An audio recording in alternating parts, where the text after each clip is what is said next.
All right, so we are going to now hear from Marvin Byrd. Marvin Byrd received his Bachelor of Arts in History from Albany State University with concentrations in American, European, and non-Western history. He received his Master of Applied Social Sciences with concentrations in African and African American history from FAMU. After graduation, he assisted in research for the Montague Collection located in Tallahassee, Florida. The Montague Collection aim is to tell the Black experience in America. Since June of 2022, Marvin has been serving as the Digital Humanities Program Manager at Tuskegee University.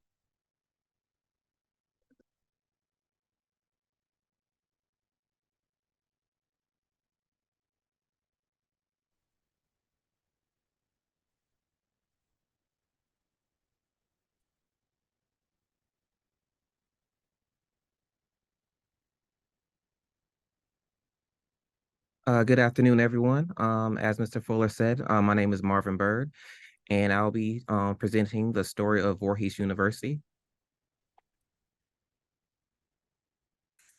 So, Tuskegee University, FAMU, Albany State University, all these different HBCUs, in my opinion, they can continue on the dream of what Frederick Douglass had in mind for an industrial college, delivering these free people of color from the triple malady, being these social diseases are poverty, ignorance, and degradation.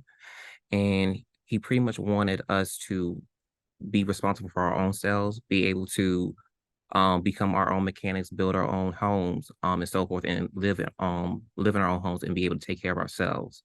And to this day, these HBCUs are continuing on this dream that he had for an industrial college.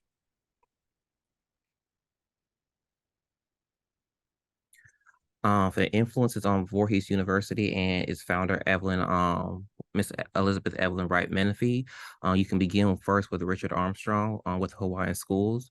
He was the Prime Minister of Education and pretty much introduced the idea of manual labor for students to gain an education.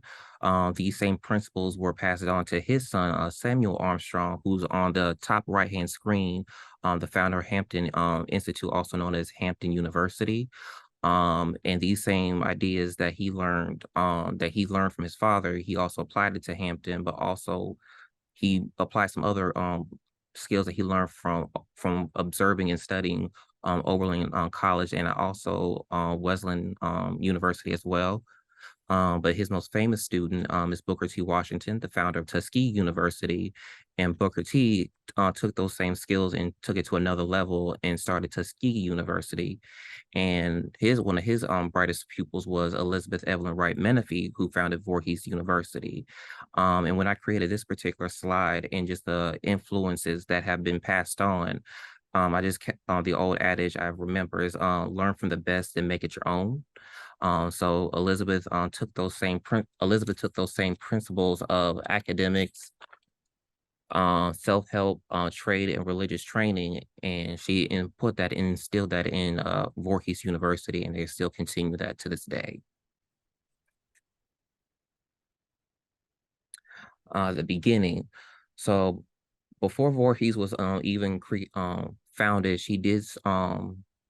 Elizabeth Evelyn Wright started teaching in all over South Carolina. And of course, she was obstructed in teaching and creating schools in South Carolina by racism and other white supremacist groups like the KKK. But she finally did receive assistance from South Carolina Senator Stanwix G. Mayfield and his mother-in-law. But on April 14th, 1897, Denmark Industrial School was opened.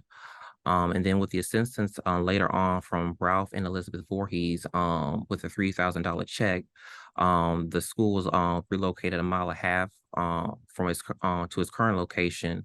And thanks to their generous donation, Elizabeth Evelyn Wright and the Board of Trustees agreed to change the school's name from Denmark Industrial School to what we know today as Voorhees University. Sudden loss. Elizabeth had always been a sickly woman throughout her life. Even during when she was living in South Carolina and trying to collect funds and teach, she did have to take time to stop and recover. But after maybe a day or two of rest, she will go back out and try to solicit more funds to help teach African American children in South Carolina. She believed that was her dream, her niche, or why God wanted her to be in South Carolina at that time, is to educate the African American populace to get an education. But she ultimately did pass away in 1906. We do not know the exact cause of her death, but she died a young woman, I believe, by the age of 34, 35.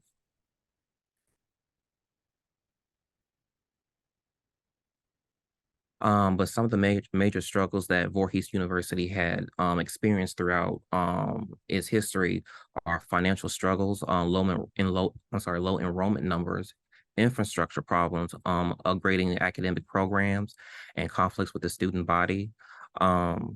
These are just only a few of some of the issues that Voorhees has experienced and actually has pushed through.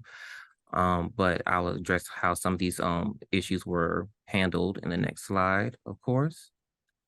So students had some of the issues that students had was they didn't have an active voice with the board of trustees. And during the civil rights movement, students did boycott the university, and the school was ultimately shut down.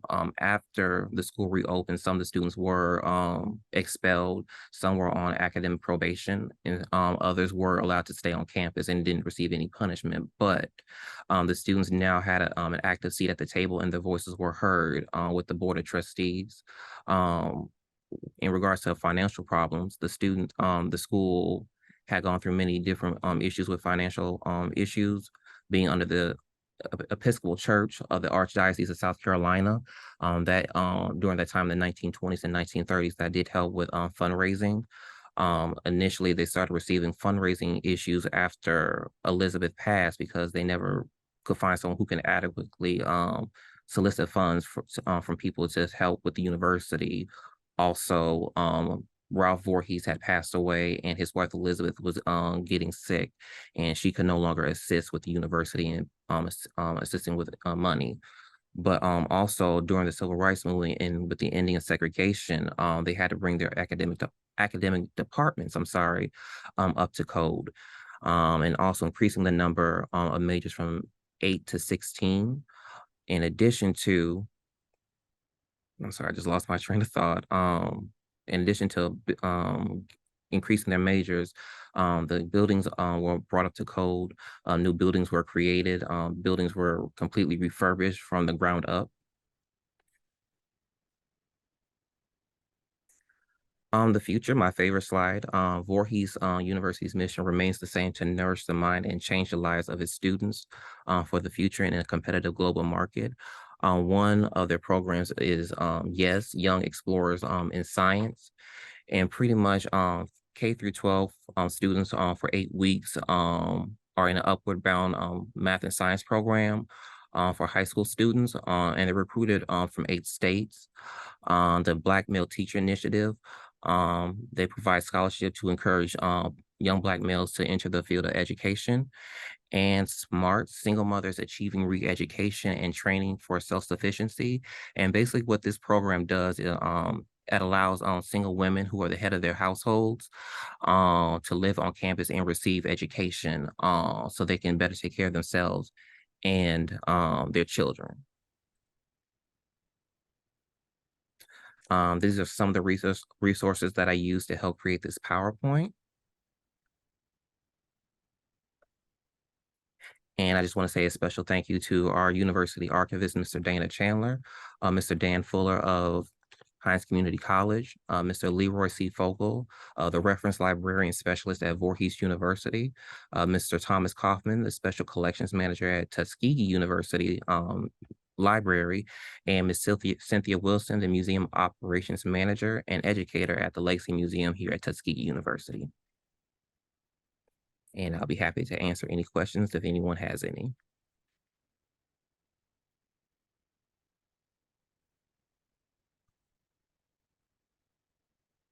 Thank you, Marvin. Does anyone have any questions for Marvin?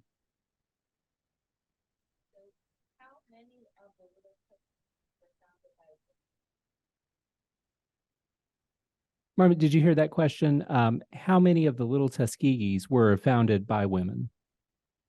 Voorhees University is the only HBCU, I'm sorry, little HBCU founded by a woman and the only HBCU founded by a Black woman in the country. In my educational background, I received my bachelor's in history from Albany State University in 2016.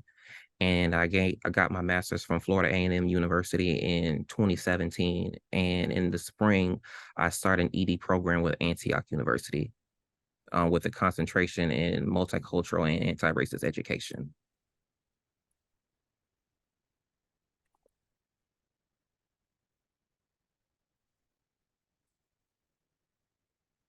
The question is, what is the student population now?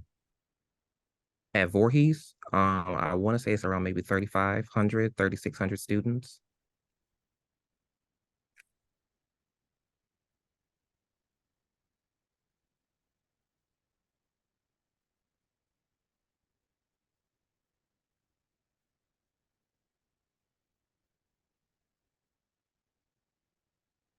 I'm not sure if you could hear that question. Asking about what are the major concentrations of degrees there? At Voorhees, history, well, back in the day, it was it was nursing, sewing, printmaking, and applied electricity. But now, in the 21st century, education, math, science, history, political science, the list goes on and on. They have over 20 plus majors, ranging from bachelor's, master's, and a few doctoral degrees as well.